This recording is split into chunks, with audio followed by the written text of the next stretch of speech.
Okay, आइए देखते हैं दोस्तों नीट में इलेक्ट्रॉनिक इफेक्ट से कैसा क्वेश्चन डिजाइन होता है। ये पर्टिकुलर क्वेश्चन नीट 2020 में पूछा था। इलेक्ट्रॉनिक इफेक्ट्स जो लोग ड्रॉपर है उनको ऑलरेडी पता है। आपके पास जनरली एनसीईआरटी में 3-4 इलेक्ट्रॉनिक इफेक्ट दिए हैं। इंडक्टिव इफेक्ट, रेजोनेंस, ठीक है, इसी के साथ plus R effect, then hyper conjugation. दोस्तों इन सब को मिलाकर इस टाइप से क्वेश्चन डिजाइन हो जाता है। अभी जरूरी नहीं है कि फिर से नीट में इसी टाइप का क्वेश्चन है, बट इस क्वेश्चन को सॉल्व करने के बाद हमारे ब्रेन में एक मेमोरी फिट हो जाएगी कि और किस टाइप से क्वेश्चन को घुमा सकते हैं। तो चलिए पहले इस क्वेश्चन को सॉल्व करते हैं। जिन लोगों को पहले से ही इफेक्ट्स के बारे में पता है वो सिर्फ इस क्वेश्चन को सॉल्व करके वीडियो को रोक सकते हैं, और जिनको और डिटेल में इनको पढ़ना है वो वीडियो को कंटिन्यू रखिए। दोस्तों पहले हम इसका आंसर निकाल लेते हैं। दोस्तों इस पर्टिकुलर क्वेश्चन को करने के लिए देखिए यहाँ पर क्या लिखा है, a tertiary butyl carbocation. It means एक टर्सरी ब्यूटाइल कार्बोकेटाइन है जो मोर स्टेबल है देन सेकेंडरी ब्यूटाइल कार्बोकेटाइन। दोस्तों इस टाइप क्वेश्चन को करने के लिए पहले आपको टर्सरी ब्यूटाइल और सेकेंडरी ब्यूटाइल क्या होता है ये पता होना चाहिए। देन कार्बोकेटाइन तो आपको पता ही है, कार्बन पर प्लस चार्ज को हम क्या बोलते हैं, कार्बोकेटाइन। तो पहले तो हम ये दोनों को बना लेते हैं, tertiary butyl and secondary butyl. दोस्तों टर्सरी ब्यूटाइल बनाने के लिए आपको ऐसे 3 कार्बन लेना होंगे और यहाँ से एक और कार्बन लेना होगा। अब ये ब्यूटाइल हो गया। क्यों ब्यूटाइल हो गया? क्योंकि यहाँ पर टोटल 4 कार्बन हो गए। अब कार्बोकेटाइन बनाना है तो इस पर मैं एक प्लस चार्ज बना दूंगा। अब दोस्तों प्लस चार्ज यहाँ बनेगा, ठीक है। अब हम बनाएंगे सेकेंडरी ब्यूटाइल। दोस्तों सेकेंडरी ब्यूटाइल किस तरीके से बनेगा आइए देखते हैं।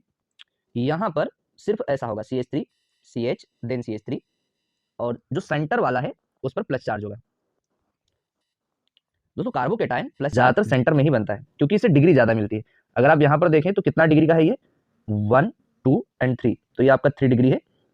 और यहाँ पर आप देखेंगे तो ये और ये, इसकी वजह से कितना डिग्री हो गया 2 डिग्री। और अभी क्वेश्चन को डायरेक्ट टेक कर सकते हैं क्योंकि 3 डिग्री ज्यादा स्टेबल होता है। अब दोस्तों ये क्यों स्टेबल है? क्योंकि यहाँ से जो CH3 है ये इंडक्टिव इफेक्ट लगा रहा है इस तरीके से। ये जो प्लस चार्ज होते हैं ना ये टाइप के होल के जैसे होते हैं, ठीक है।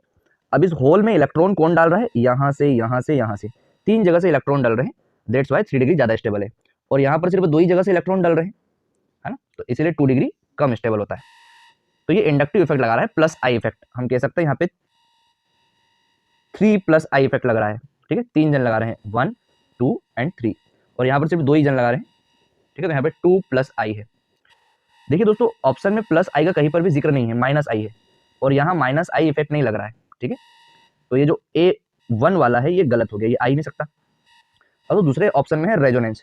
दोस्तों जो रेजोनेंस की कंडीशन होती है उसमें आर इफेक्ट्स में आपके पास पाई बॉन्ड होना चाहिए, और पाई बॉन्ड के साथ कोई ना कोई कॉन्जुगेशन होना चाहिए, जैसे प्लस चार्ज का कॉन्जुगेशन, माइनस चार्ज का कॉन्जुगेशन, ठीक है, लोन पेयर का कॉन्जुगेशन, इस तरीके से।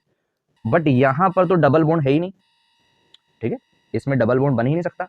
दैट्स वाई यहाँ पे आर इफेक्ट होगा ही नहीं, क्योंकि आर इफेक्ट मतलब रेजोनेंस, और रेजोनेंस की कंडीशन क्या होती है दोस्तों?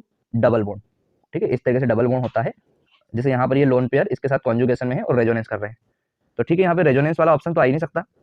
अब रेजोनेंस भी गया, है ना, ये इसमें भी रेजोनेंस लिखा हुआ है आर, और इसमें भी लिखा हुआ है रेजोनेंस आर।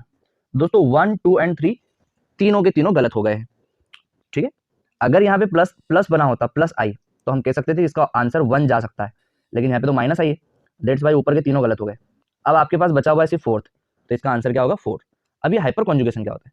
दोस्तों हाइपर कॉन्जुगेशन जो होता है वो अल्फा कार्बन पर हाइड्रोजन का नंबर, हाइड्रोजन एटम का नंबर। अब दोस्तों अल्फा कार्बन क्या होता है? जो भी प्लस चार्ज है, माइनस चार्ज है, या फिर कोई भी स्पीसीज है उसके जस्ट बाजू वाला अल्फा कार्बन होता है, ठीक है। तो देखिए यहाँ पर कितने, ये प्लस चार्ज के जस्ट एडजेसेंट में है ये अल्फा कार्बन, ये प्लस चार्ज के जस्ट एडजेसेंट में है ये अल्फा कार्बन, ये प्लस चार्ज के जस्ट एडजेसेंट में ये अल्फा कार्बन। तो आप देख सकते हैं टोटल अल्फा कार्बन 3 है। अब हाइड्रोजन काउंट करिए, 3 3 6 3 9।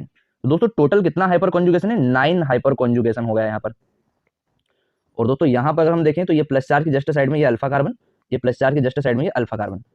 अब अल्फा कार्बन में आप हाइपर कॉन्जुगेशन काउंट करिए, 3 एंड 3, टोटल 6 हाइपर कॉन्जुगेशन। तो दोस्तों आप देख सकते हैं ये ज्यादा स्टेबल है।